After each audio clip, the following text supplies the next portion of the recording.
G'day, I'm Warwick Schiller and I'm riding, believe it or not, this is my second ride on a bolting 13-year-old Warmblood. I've had this horse for a couple of weeks now, and then the first day I rode him, when I asked him to pick up a trot, he went off into a canter and I couldn't pull him up.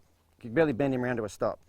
Okay, this is only the second ride, and all the groundwork I did in the meantime has really helped this horse to where now he's basically under his own control. But the point I'm trying to make in this clip, I'll tell you about what this horse's problem was. He hasn't been cantered since December last year. It's now November 2013.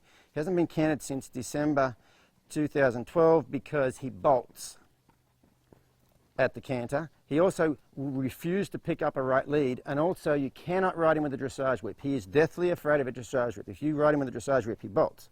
Okay? I've been through the groundwork for a couple of weeks, had one ride on him, which he was kind of half bolty in that, got that bit sorted, had the second ride on him, and he was so good I thought, well, I'm going to pull the halter off him to make a point. And the point I'm trying to make is, I'm going to go for a trot now.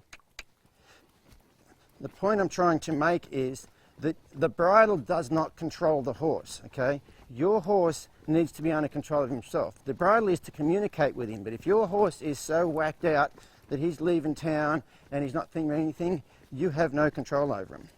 So this horse the other day, the first day I rode him, as soon as he picked up a trot, he just ran off into a canter, and then I tried to bend him around to a stop, and it took me quite a while to do it because he was in such a blind panic. And so we went back through all the groundwork, made sure that was good, came back, had a second ride today, and he was just completely relaxed about the whole thing. So I'm going to go for a canter now. Now this is the lead he can't get. This is the lead he can't get in the direction that he's scared of, at the gate that he runs off at, while carrying the whip that he's scared of. I'm just going to relax, see if we'll come back to a trot. There you go, perfect. So, you know, the point of this whole thing here is I'm not suggesting that you ride any horse that's a bit worried. I'm going to sit and come back to a walk like that.